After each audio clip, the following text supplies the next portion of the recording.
I'm Ron Mercer and I want to welcome you back to the Corporate Soul video series.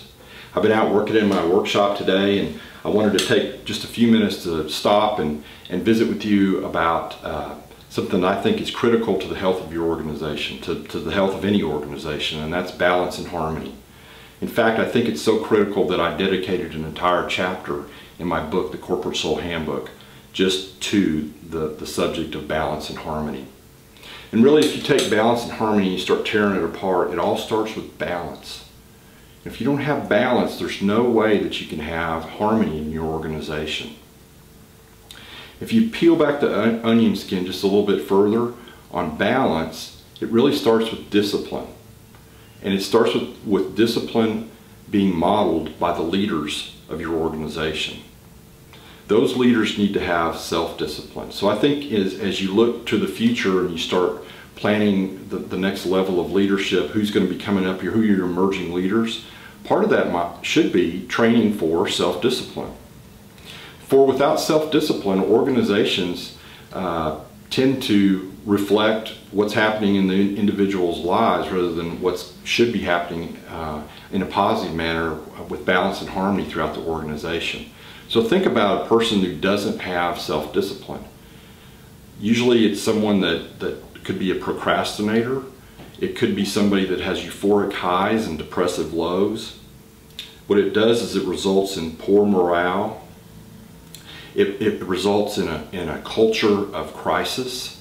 There's one crisis after another because there's no discipline. There's no disciplined approach. There's no breathing room. It's just one crisis after another. And that results in high turnover. It results in burnout. It results in bad reputation. And it results in bad customer service. So if you peel back the onion skin on discipline and go to the individual, really it all starts with me as the individual.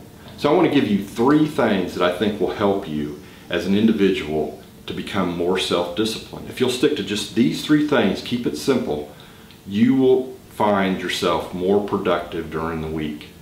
The first thing I think you should try to do is to have a routine during the week. It could be that you do certain things in the morning and certain things in the afternoon. It could be that you do certain things on Mondays, Wednesdays, Fridays, but there needs to be some type of routine in your life. If you tell me that, Ron, I can't do that because I've got too many things going on, that's the first sign that you're in a culture of crisis management. And you need to take time to sit back and reflect upon that, about how you can change that. Because without routine, there can't be much discipline. It's just helter-skelter lifestyle at work and probably resulting in that at home. The second thing that I think you should concentrate on is take 30 minutes every day to stop and think. Have a notepad with you to write down your thoughts. But if you're not thinking for yourself, who's thinking for you? If you're not thinking for yourself, who's being creative? How are you going to be able to think long-term and strategically without that time to think? And the last thing I believe that you should do, last but certainly not least, is that you should take time to reflect at the end of the day. Start out with finishing your to-do list for tomorrow so that when you come in fresh, you don't have to worry about it all night long. You know what you have to do, and you set it aside on a notepad.